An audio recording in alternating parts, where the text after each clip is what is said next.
Des Moines, and all of Central Iowa, welcome to Mac's World Live. Mac's World is your world. Every day we talk about the issues and topics that matter most to you. And as always, it's your voice we want to hear in Mac's World. So join the conversation by calling 515-244-0077. And now, here's the host of Mac's World Live, J. Michael McCoy. All right. Thank you very much. Thanks for coming back today with us 6 minutes after the hour, 25th day of November. Now, you may be hearing this at another time. This is an excellent 2-hour program, and I have no doubt that this program will air again in a repeat. So if you're listening and it's no longer the 25th day of November, and maybe it's not even in the Lord's year 2015, I'm not confused. You're just listening to a best of, and I thank you for listening. Great show today. We have two sisters, Diane and Stayce. Dyana. I'm sorry. Okay. Diana is now 25. Stayce is now 27. They were raised in the villages of Siberia and came from alcoholic parents, alcoholic alcoholic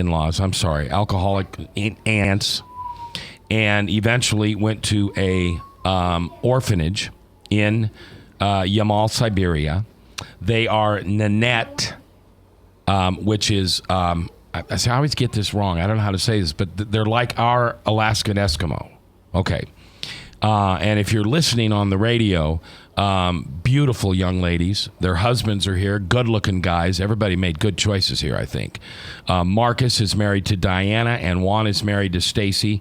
You're going to hear the wonderful sounds of kids running around. We have 4 children, 6 down to 2, running around in here today, and I hope that doesn't bother you. I think it just makes it the perfect Thanksgiving show. So those are not sound effects. Those are actually these young couples' kids. Juan is in Bettendorf, an 18-year veteran of the Navy. He is a recruiter in Bettendorf, Iowa. Marcus is a student of journalism at DMAC, and he is married to Diana, the younger of the two, and they each have 2 children. Now, when was the last time the 4 of you got a chance to be together like this in a family situation? I mean, was it just like last Christmas or last Thanksgiving or last Easter, or is this somewhat odd or rare? Like 3 months. 4 months ago. 4 months ago? Oh, wait, no, you weren't here last Get up to the mics. I can't hear you. Well, since he got stationed in Iowa, I mean, we've been able to see them a lot more lately, so it's really been awesome. Okay, and how long have you been here in Bettendorf, stationed in Bettendorf? Right now, I came in July, so I came back from training in July, so since July. So you were stationed in San Diego. In Washington State. Washington State. But you met your wife in San Diego. Yes. Well, what were you both doing in San Diego? My wife was also in the Navy, so we met in one of the naval bases in there. Wow. Yes. That's kind of neat because both you and Kay were in the Air Force together, right? That's correct. Yeah, Kay, I meant.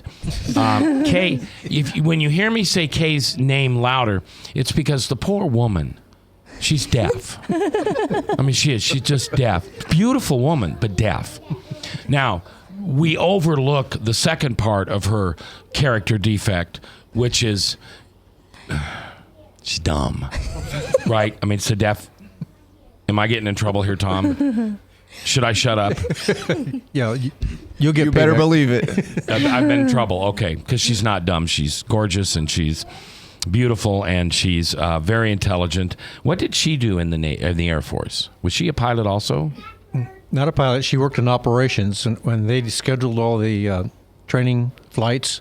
So she loves to tell everybody that she would tell me where to go every time I'd fly. I see. Okay.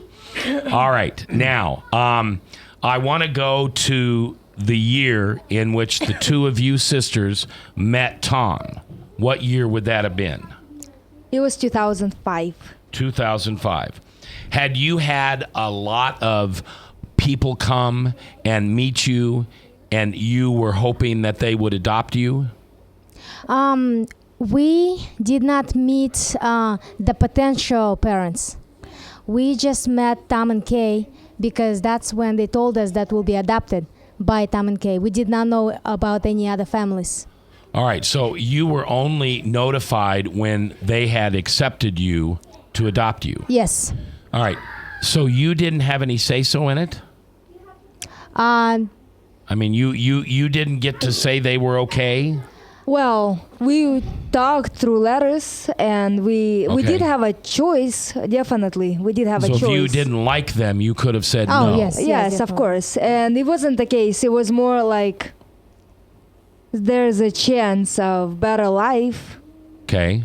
and it was very exciting.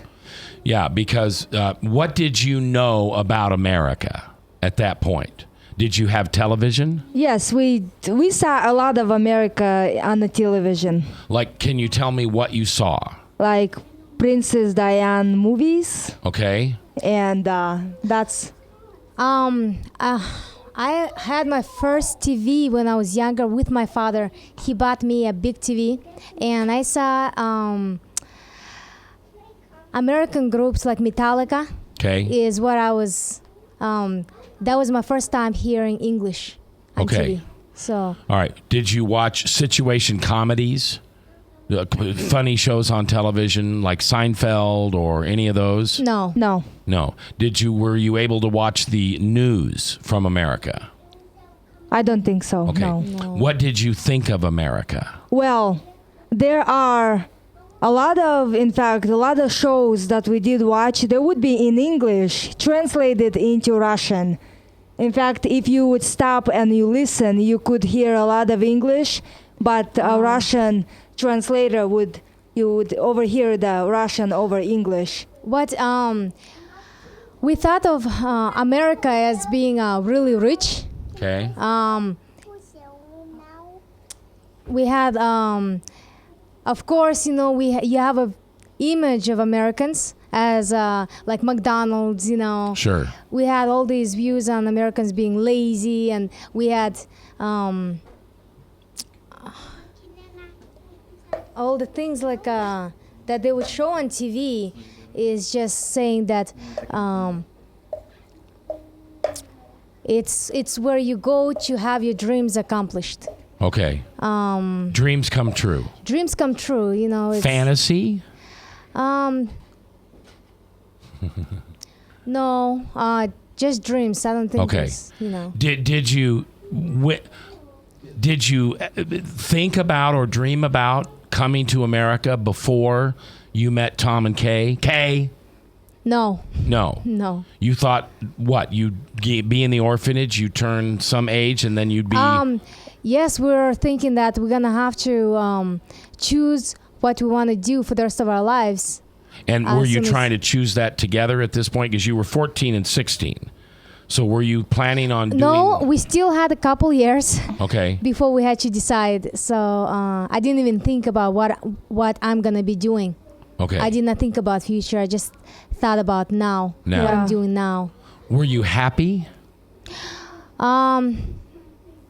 I don't know what at the time, I guess, what happy was. Practically in orphanage, everybody lives the way. As for now, today, tomorrow does not matter. Okay. Whatever happens, happens, and you just have to survive. Did bad things happen in the orphanage? No, there were no bad things. It's just life in the orphanage was, for me at least, it was a good life. So Okay. I just lived because, you know, you have food on the table, you have clothes, and I was always really quiet. So I didn't have a lot of friends, even in the orphanage, being, you know, surrounded by so many kids and people. I just existed. But you're not so quiet anymore. No, not after I joined the military. You know, it's Okay. And what made you join the military?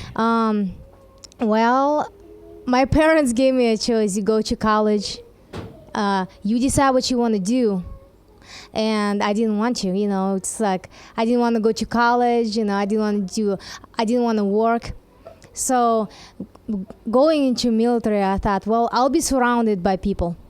Again, just like Right. an orphanage. Just like in the orphanage. And I'll have a chance to learn English better, Okay. you know, and like right before I joined the military, I was in college taking speech class, and I failed it. And then I decided, well, I'm not gonna finish this speech class because I can't even talk. I can't even say, these proper English words. So I'm gonna quit. So I quit the speech class, and then I joined the military. Okay. Yeah. All right, Tom, I want to go to you and your lovely wife, Kay, but she's not here, so I guess I'll just talk to you. First time you saw these girls, were you planning on taking both originally? Yes. Okay. We didn't even know there was two originally. Okay, and then Bill told you there were two. When we first decided to adopt, we only knew about Stayce from Dr. Bill. But Kay said, if we're going to adopt one, we're going to adopt two. So we filled out the papers for two. Okay.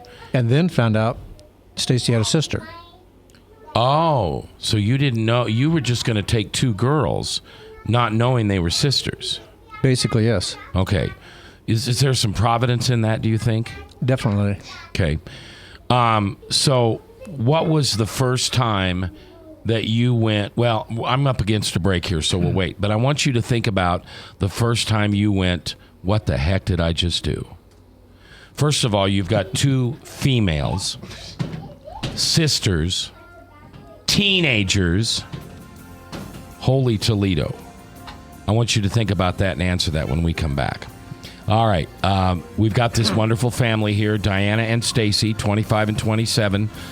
They grew up in the Siberia in Russia, came out of an orphanage, and have lived with Tom and Kay Deerdorf for the last 10 years, or well, not the whole last 10 years because you went to college and stuff. All right, we'll talk about that when we come back live here on The Truth.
Credit cards are like grandkids. They love you, sometimes get out of control, and it's fun to get a new one. Who can stop them from piling on?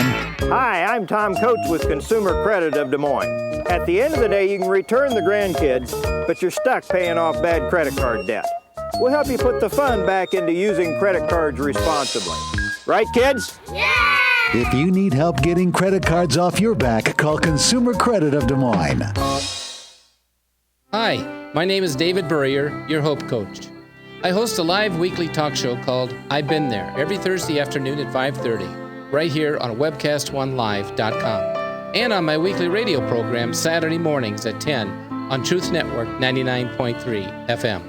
I interview common everyday people who have survived incredible life challenges and who testify to God's faithfulness in the midst of their storms. So join me as we bring a message of hope and encouragement. Everybody needs hope. I know, because I've been there.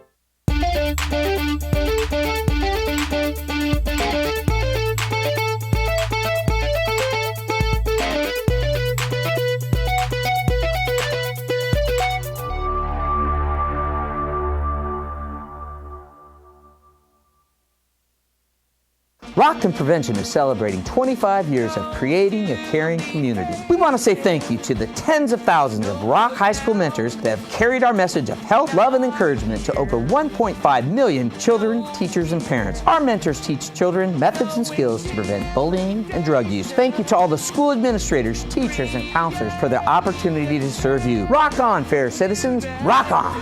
This is Pat McManus for Rockton Prevention, the Richard O. Jacobson Foundation, and this station. From the RE/MAX Real Estate Concept Studios, this is Webcast 1 Live.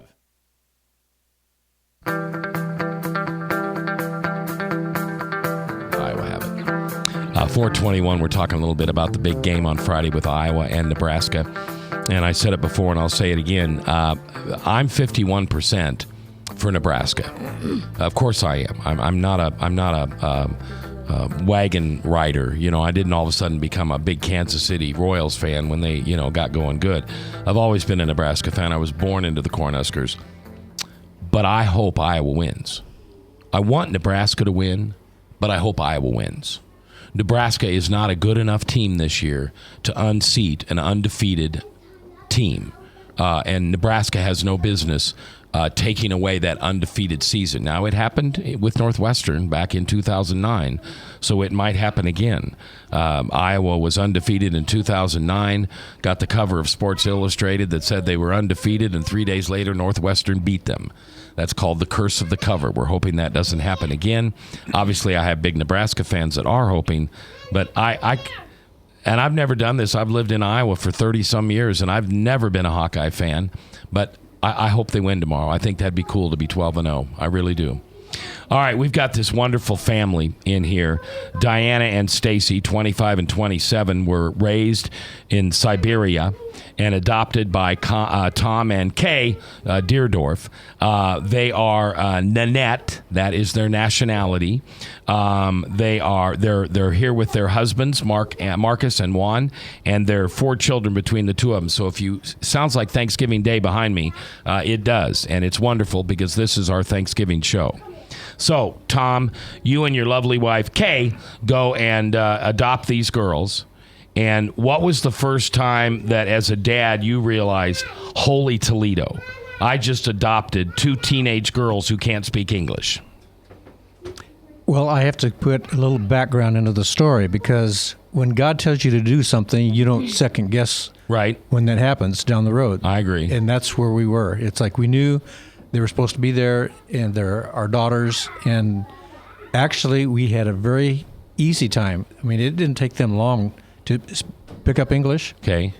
And we had a translator book, English to Russian. Okay. The Red Book. We used it many, many times talking to each other. And we were always amazed at how well we communicated. Right. Could you speak any Russian?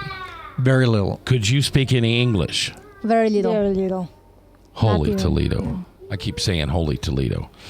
All right. So you get these girls home, and you get them in high school. Okay. Mm-hmm. Did you like American schools? Because you had been used to one kind of education all your life. Well, we arrived here on March 19th, 2005. Went to school in April, I think. So we still didn't know much of the English, but it was very, I guess, difficult for me personally was because it was entering this big school with lots and lots of kids who only spoke English, and there was nobody else besides Stayce who could understand what I was trying to explain or say, not even teachers. Okay. And walking into something big as that school that we went to, Van Meter, was very strange. It was brand new, definitely, and there weren't any Russian people. Nobody taught Russian. No, there was nobody Wow. besides Stayce and I. And wow, it I was, imagine that was the time you grew closer together. Yes, it was. Well, I was already about to graduate in Siberia. So when I went back to high school, they said 9th grade. I felt like an old person being in high school. Yes. So being with all these little kids, and they're making jokes, and I knew English as a bit more by then. So I understood what they were saying, and I knew where I needed to go. It was just being, I felt like a little senior person being in like a kindergarten full of kids that speak to you, you know, and they're trying to make fun of you. And I was going to say, did they bully you? They didn't really bully. It's just that, you know, everybody wants to know the swear words. Oh, you know, so the Russian swear words. Yes, how do you say this? And I just felt it was so childish, you know, but it was high school. Yeah, so. It was something to talk about. All right. Well, let me explain. Yeah. She was put back in 9th grade because that's where all the English classes and grammar was taught. Okay. But she, after 1 year of school, was it? Then she tested out on her GED. Oh, wow. And started taking classes at DMAC. Wow. Okay. And then you joined the Navy. Yes, then I joined the Navy. All right. And it was in the Navy that you met Juan. Mm-hmm. Now, Juan, where is home for you? Where are you from? Originally, I'm from Puerto Rico. Okay. And do you have an American home? I mean, how did you join I joined from Puerto Rico. Okay. Straight out of Puerto Rico. Yeah, but Puerto Rico's American. We have to remember yeah. that. Yeah, why don't we make you the 51st state? Why hasn't that been done yet? I have no idea. All right. And so the two of you were in the Navy together. Yes. And how you met in what year? I was in 2010. 2010. All right. And then how long after that until you started dating? I think a month later. A month. Yes. You felt love at first sight. I did. How about you? When I first saw him and he said, "Hi, my name is," and he touched my hand, I had a vision. Well, let me go back all the way. Even before I went into the Navy, I had a boyfriend that I lost or whatever, and we broke up, and then, I had a rough situation. Then I prayed, like before I went, I prayed for someone to give my love to for the rest of my life.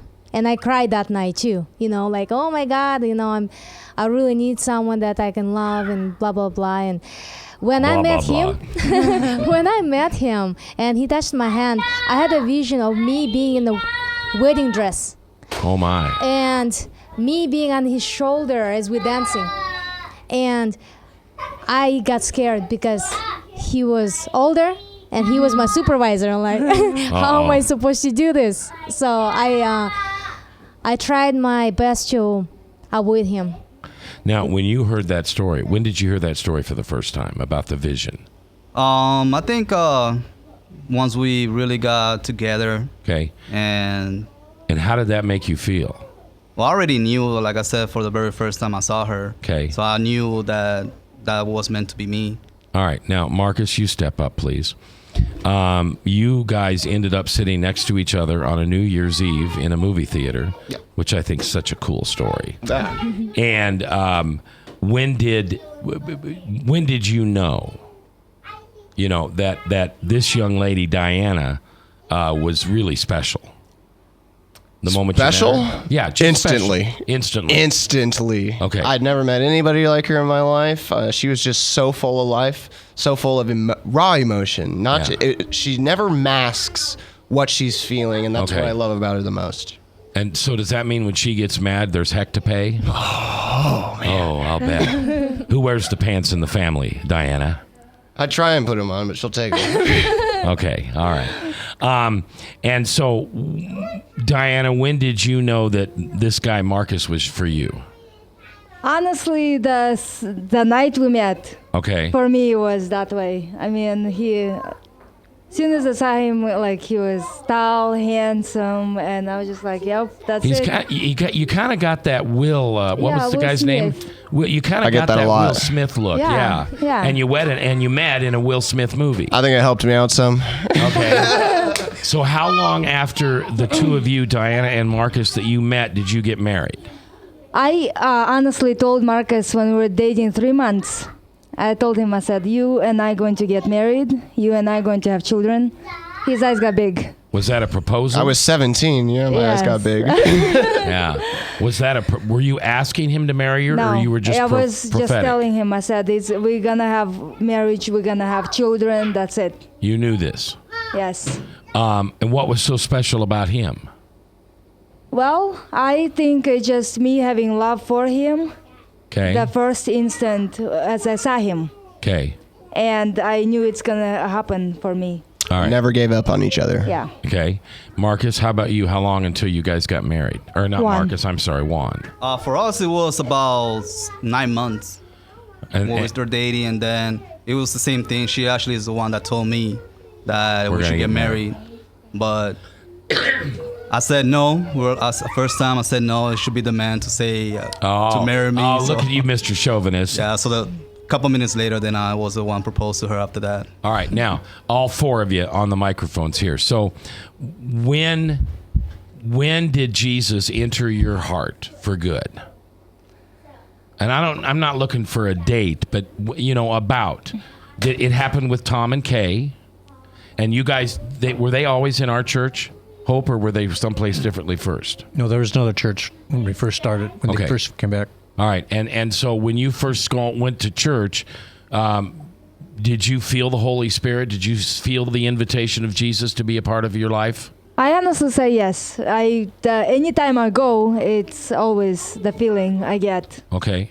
I got that feeling since the first secret church visit in Siberia. Wow. So it actually goes back farther for you. So would you say that you've carried the Holy Spirit since that secret church in Siberia? Yes, I believe so. I think it's been even longer than that, but I just didn't know. Now, where was your faith, Juan, when you met Stayce? I was always with the Holy Spirit. Okay. I never really went to church, but every single day I was praying. Okay. I was at a corner in my room, and every single day I prayed, and I was praying for Stayce and for my family. So when you found out that she was a follower of Christ, that was a really good thing. Yes. Now, how about you, Marcus? How long have you been a follower of Jesus? Well, my entire life. I mean, I've been born and raised Christian. I actually went to Hope when I was living out in Waukee. That was our church. Okay. That we went to. Okay. And so, I mean, I've been raised under Christian values my entire life. I mean, it's never done me wrong or anything. Do you guys feel? Do you believe in the term soulmates? Yes. Absolutely. Okay. And so you obviously feel that these ladies, your wives, are soulmates. Yes. Almost like a direct sent package from God. Okay.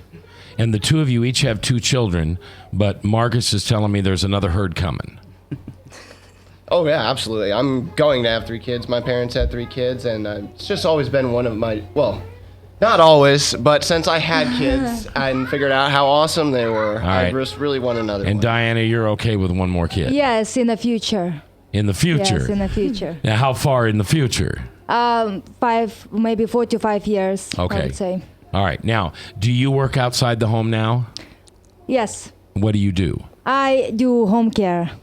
Home care. Yes. Hospice. Okay. Yeah. And do you work outside the home? No, I'm not. You're a housewife. I am a housewife. Okay. And that's got to be a wonderful thing with your husband working right down the street in Bettendorf. Do you like Bettendorf? Oh, I love it. I love it there. Yes. Okay.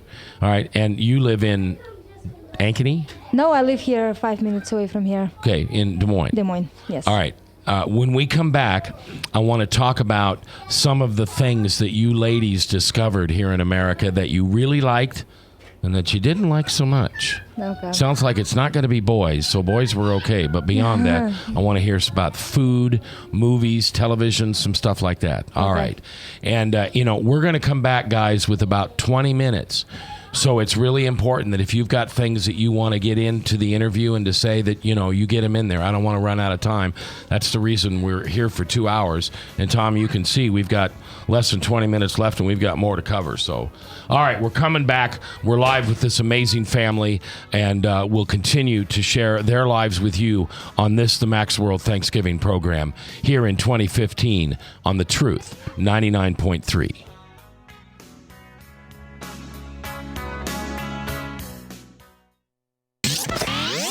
From the RE/MAX Real Estate Concept Studios, this is Webcast One Live.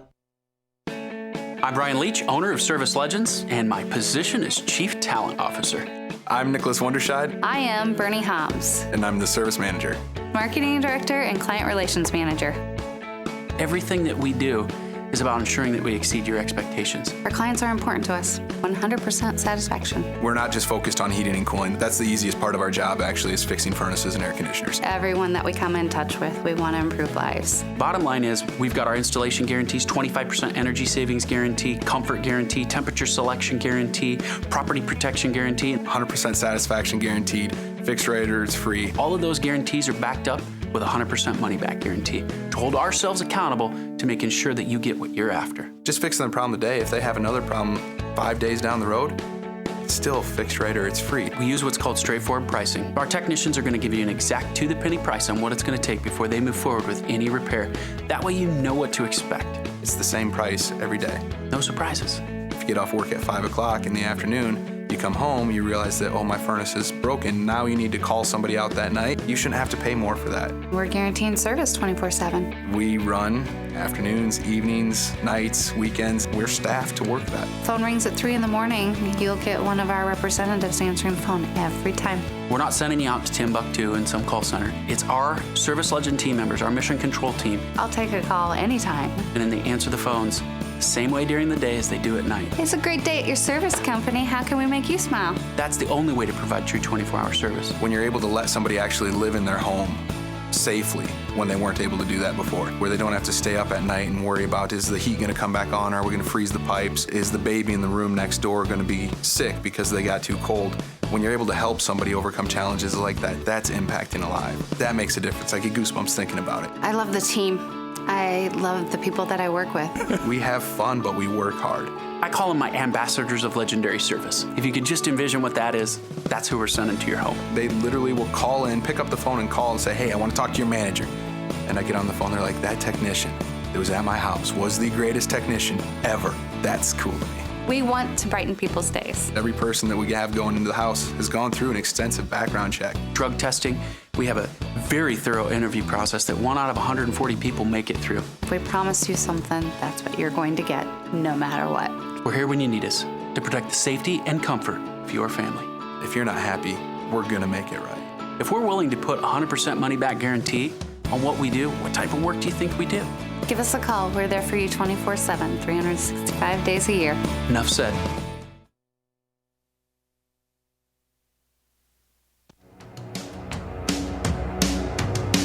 All right, welcome back. 22 minutes before the top of the hour. Salem Radio Network News. And then it's Hank, the Bible Answer Man. And phone lines are open right now for Hank at 1-888-ASK-HANK. So if you'd like to get on his show today with a Bible question, you can do that. All right, if you've been with us for a while, you know that we're talking to Dyana and Stayce, 25 and 27 years old. They are you immigrants? Is that the right term? An immigrant? I guess so, yeah. All right. So they're immigrants from Siberia, Russia.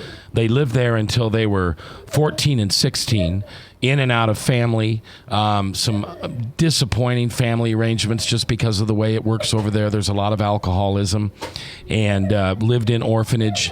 And then in 2005, Tom and Kay Deerdorf adopted them and brought them to America, and now they are both married and both mothers. Marcus is a retired Marine, and Juan is in his 13th year of serving the Navy, and he is stationed in Bettendorf.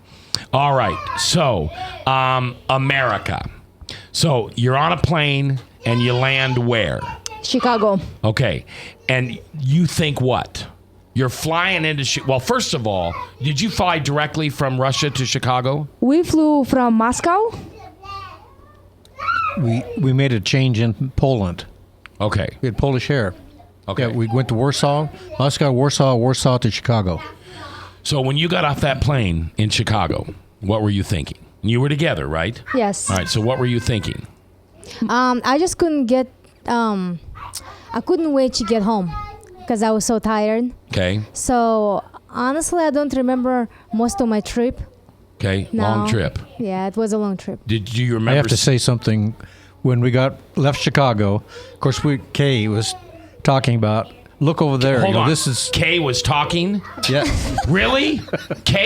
She's such a quiet, reserved woman. Okay, Kay was talking. She was pointing things out on our drive back from Chicago, all the different things and putting English words to them. Yeah. Well, come to find out, when we had their eyes tested, they couldn't see anything anyway. Oh, really? So they just kept saying yes, yeah. So you drove from Chicago to here? To here. Now, neither one of you wear glasses, though. We wear contacts. Okay. Yes. Now we do, but we had very bad vision. And did you know that? I don't think we realized that at the time of living in orphanage. Well, We had glasses. I had glasses there in the past year of being in the orphanage because they gave it to us, but I lost them. So I didn't have any glasses on. So the first time you put contacts or glasses on, the world looked a lot different, didn't it? Yes, it did. I, in fact, remember the day when I got I believe it was glasses first that we received. Yes. I put my glasses on, and we were standing in the kitchen looking out of the window, and I said, Dad, come see. There's leaves on that house on the roof. And because you could see that far away now. Yes, and he said, well, they're always there, Diane. All right, so you get home, Mm-hmm. and just give me some memories of driving into Des Moines, walking into the house, food. Just talk to me a little bit. It was all really surreal. Being here with our new parents in a country that we didn't even know about, with being surrounded with English all over. It was a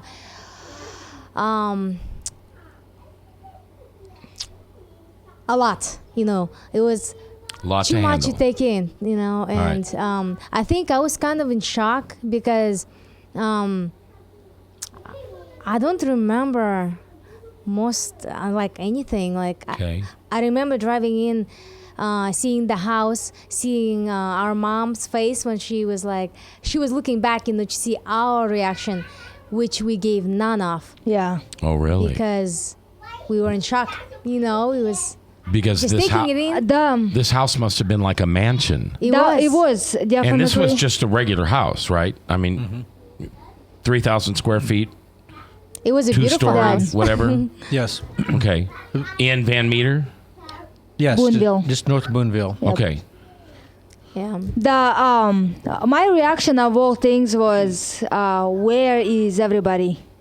The house was empty. Yeah, the house was empty. Oh, because you were used to having. Yes. Oh my, and yeah. Did you have separate bedrooms? Yes, we did. We had two. We had one bedroom each, and they were beautiful, decorated and everything, and it was coming in like a mansion within a bedroom. Yes. and then. Say that again. What? A mansion within a bedroom. Okay. Because it was decorated beautifully. We had everything custom made. His mom said she made everything. And then herself. you shared a bathroom? Yes, we shared the bathroom. And so in that bathroom with the door shut and mom and dad not around, what were you girls saying to each other? You must have been just giggling happy. I mean, even the bathroom itself looked so elegant. Yes. And we were just talking, saying, wow, did you see that? Yeah. This is beautiful. Yep. I can't believe that we're staying here. Are we going to sleep here? Yeah. It's our bedroom. And you just kept waiting for all the other kids to come in and you'd be there. I honestly, from my own point of view, was thinking that if we do something wrong, the parents would send us back. That was my expectation. And I carried that with me forever because of the family members that I've been with in the past. You don't feel that now, though, do you? Oh, no. But you did carry it. Tom, do you remember learning that she was afraid you were going to send her back? No, she never told us. Just now. Okay. And you weren't going to send her back? No. You were safe. Yeah, definitely. They showed us a lot of love and respect towards us, and it was just not having a parent the whole life, practically. It was brand new. Is Kay a good cook? Yes, absolutely. Very good cook. Okay, I wouldn't know that. She's never prepared a meal for me. What was the first thing she cooked for you girls? Do you remember? Or what's the first thing you remember her cooking for you? I remember ham balls. Yes. Ham balls. Yes, those the first tastiest things we ever tried. And because you had never tasted anything spicy, probably? No. Anything? No. All right. What was your favorite new food that you were introduced to? Pizza? Well, pizza, I guess, mostly going out to eat would be something brand new. And the only thing I knew what to get is fish sandwich because we ate a lot of fish. Okay. So you'd order fish sandwiches. Yeah. What did you eat that you didn't like? That I did not like. How about spinach? I would say lettuce or there's some kind of I'm not sure what it was. It was green. Cabbage? I guess, yeah, I suppose so. But it tasted weird the first couple times, but got used to it. And had you ever had pizza before? No, we didn't have pizza. No. We didn't even have vegetables that you guys have here. I remember having found a frozen apple that was already brown, but it was frozen, it was still hard. Our aunt has brought it in and she divided it, she cut the apple into 4 pieces. And we ate those rotten frozen, apple. That was our first apple that we ever had. Now, had you seen a refrigerator before? No, we didn't know. We didn't. So we don't have anything like that. So when Kay opened the refrigerator and it's filled with food, that we started eating. That's when they started eating. I like that. That's when they started eating. All right. How about ice cream? Had you ever had ice cream? No. Yes, we had moroženое. Oh, yeah. But it was a lot different though. The flavor's different. More like custard. Yes, more like custard, I would say. Yeah. All right. How about cheeseburgers? No, nothing like that. Everything is either soup that you cook with reindeer meat and stuff like that, or raw. You just eat it raw. Fish? Yeah, fish or meat. So frozen. Sushi. You guys love sushi. Yeah. We love sushi. Yes. All right. All right, we're going to take our last break. When we come back, if you've got questions, you could jump on my Facebook. You could call Ryan. We're not going to put callers on the air. Just way too many sets of headphones. 244-0077. That's the number you would call for giving a comment to Ryan that he'll be glad to ask. We'll be back, and we'll only have 8 minutes when we come back, and we're going to talk to the husbands a little bit about some of the love that they find in these genuinely Christ-filled daughters and the family that they know. That's coming back live here on The Truth 99.3.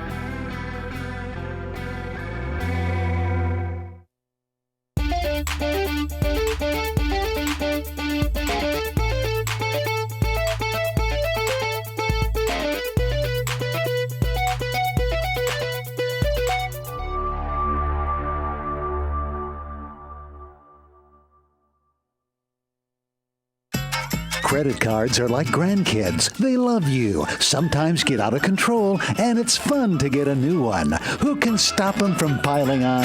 Hi, I'm Tom Coates with Consumer Credit of Des Moines. At the end of the day, you can return the grandkids, but you're stuck paying off bad credit card debt. We'll help you put the fun back into using credit cards responsibly. Right, kids? Yeah! If you need help getting credit cards off your back, call Consumer Credit of Des Moines. Hi, my name is David Burrier, your Hope Coach. I host a live weekly talk show called I've Been There every Thursday afternoon at 5:30, right here on webcast1live.com, and on my weekly radio program Saturday mornings at 10 on Truth Network 99.3 FM. I interview common everyday people who have survived incredible life challenges and who testify to God's faithfulness in the midst of their storms. So join me as we bring a message of hope and encouragement. Everybody needs hope. I know, because I've been there. Rockton Prevention is celebrating 25 years of creating a caring community. We want to say thank you to the tens of thousands of Rock High School mentors that have carried our message of health, love, and encouragement to over 1.5 million children, teachers, and parents. Our mentors teach children methods and skills to prevent bullying and drug use. Thank you to all the school administrators, teachers, and counselors for the opportunity to serve you. Rock on, fair citizens. Rock on. This is Pat McManus for Rock and Prevention, the Richard O. Jacobson Foundation, and this station. From the RE/MAX Real Estate Concept Studios, this is Webcast 1. All right, 10 minutes before the top of the hour, live here on The Truth 99.3. It's Max World Like Thanksgiving show. I want to thank all you guys, first of all. I love to do family-oriented shows right before the holidays. And when Tom said that the 8 of you, might be available, it was really a blessing that you were here, and I really appreciate it. You're welcome anytime. And in a minute, I'm going to talk to your husbands for just a second, but while you're thinking, I want you to think of some stories about Kay you can tell me on the radio. You know, stuff where she messed up, or she burned the food, or, you know, Tom made her cry or something. I just want to hear. It's really blackmail. You know what blackmail is? Mm-hmm. Yeah, it's really blackmail. So that's what I want. All right. Marcus, you both kind of talked about love at first sight. Let's talk about the other side of this. Their background, they're bringing up. You heard your wife say, Marcus, that she thought if she did anything wrong, she was going to be sent back. What kind of things did you, as a young couple, maybe you still are, but at least you did, it was difficult for you. Sometimes you I don't want to put words in your mouth, but it was harder because they didn't speak English. They spoke a foreign language. They were getting used to the fact that they were lovable and always be lovable and unconditional love. I think I'm as blown away probably as you are, Tom, that they thought maybe if they did something wrong, they'd be sent away. I can't imagine living that way, you know? So, Marcus, let me ask you first. What was some of the stuff in the beginning that you really had to have a lot of mercy and grace for Dyana? Well, I mean, it definitely wasn't easy, but I knew the kind of person Dyana was, and, I mean, we were just really great for each other. There were definitely hurdles to cross, and it started, obviously, like you said, with communication and just getting that down, but also the thing that I noticed was problems with believing in stability. Okay. Because their life had never been stable. Right. The only real stability they had learned until then was Tom and Kay, and that had been for a short time. Yeah, that had been 3 or 4 years. Yeah, I mean, that's just a drop in the rainstorm comparatively. Yeah. So them trusting new people didn't usually just go like that. You had to earn their trust. And me and Dyana, over time, I mean, we basically become attached at the hip, and I can't think of changing it ever. All right, good. How about you? Now, Juan, it's kind of interesting because you also were new to America. Yes. And so the two of you, in a way, were kind of discovering this place together. Pretty much, yes. First time I went was Newark for a few, and went back to Puerto Rico, and then after that I joined the Navy. And when I first started dating Stayce, she always felt like she always had a shield around her, like a guard up all the time. So at first it was really hard to get through that, and it took time and patience, and eventually she is who she is now. And would you use the term, I want this to be your term, so change it if you want, untrusting? Not really untrusting. It was like she always had her guard up. And how would you describe that feeling that Juan's saying about having your guard up?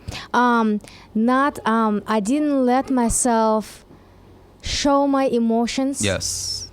As much as I would have if, And you're comfortable showing your emotions now? Yeah. More so, at least? More so, yeah, because, Okay. Talk to me about your first Thanksgiving. What you guys came here, what'd you say, in April? We came here in March. March, March okay. 19th. And so you're coming up on your next, good heavens, you're coming up on your 10th Thanksgiving, aren't you? Yes. 2005 to 2015. Tell me about that first Thanksgiving. The very first Thanksgiving, I remember we had family over and they were taking pictures. That was the first Thanksgiving where the first time that I learned I had to smile. And my mom, she was like, all right, smile. And I gave her the awkward smile, I guess, which I thought was a smile, but... Because Kay's got a great smile. Yeah, she does. Yeah. So she said, okay, you have to show your teeth, because they spent a lot of money on our teeth. So they're like, you got to show them because now... And I had to learn how to smile by looking at her, how she did it. Yeah, because Kay does. She has a great smile. Mm-hmm. And she's a great cook. And I made a joke earlier that because she was so deaf, she must be dumb. That was a bad joke, and I'm sorry. Kay's incredibly intelligent. And Marcus knows I'm going to pay out the nose for that comment. Does that woman carry? Does she have a concealed weapon permit? She doesn't need to. She doesn't need a weapon. She is a weapon, right? Oh, man, I'm in trouble. And so the first time, I would imagine there was a big turkey. Yes. There was people. There was an abundance of food. Had you ever seen so much food? No. No, definitely not. And it's the seeing of the whole family surrounding the table with lots and lots of kids. And all the grown-ups sitting down and playing games afterwards. It was one of the best things. Cool. Yeah. How about football? Do you like football? I was never crazy about football. I mean, I don't mind it. Okay. You can watch it, to it, and we'll be when there. somebody's watching it, I'll sit down and watch it. I mean, I don't mind. Since you're not crazy about it, I want to teach you an American term that'll be really important for you to say tomorrow. Mhm. Okay? Just say, go big red. Got it. You got it? Got it. You know what you're saying when you say that? No. Good. Just say it over and over and over. Those are the Cornhuskers that are going to play the Iowa Hawkeyes tomorrow. All right. Before we close out this show, what are you so thankful for? I am thankful for definitely for my family, my dad, my mom, Marcus and his family, and the kids. Okay. And I mean, my sister definitely the most of all. Freedom. Yes, freedom. What does that mean to you? It's I'm still learning. I mean, freedom. It's the greatest thing that I could ever get from coming from Siberia. Okay. How about you? What are you thankful for? Well, I am mostly thankful for my faith. You know, it gave me peace in times when I didn't have any, and it gave me so much more than I could ever imagine. Love, family. You know, and That's awesome. And what does freedom mean to you? freedom. Well, I have a car now. That's freedom for me. It's just doing what you want to do, and to accomplish your dreams. What dreams do you have? What's another dream you have? My dream right now is to not be a stay-at-home mom. You want to work? I wanna work. I want to make myself proud. Okay. What do you want to do? Right now, I want to be a radiologist. A what? A radiologist. Radiologist. Yes. Okay. Good. All right. How about you? What's your dream? I want to honestly continue my home care. I want to take care of people. Hospice. Hospice, Yeah. yes. Well, I love all of you. Thank you for sharing your Thanksgiving with me. We look forward to having you back again, maybe next Thanksgiving. We can see how things have changed. You guys are awesome. You're so blessed. Thank you very much. I'm J. Michael McCoy. Happy Thanksgiving. Remember, if you don't have any place to go tomorrow, come to my church with me. It's free. We'll feed you turkey and potatoes and dressing and all that. And today, remember, forgive somebody that you need to forgive, because as you forgive, you shall be forgiven. Thank you, Jesus. I'll see you soon.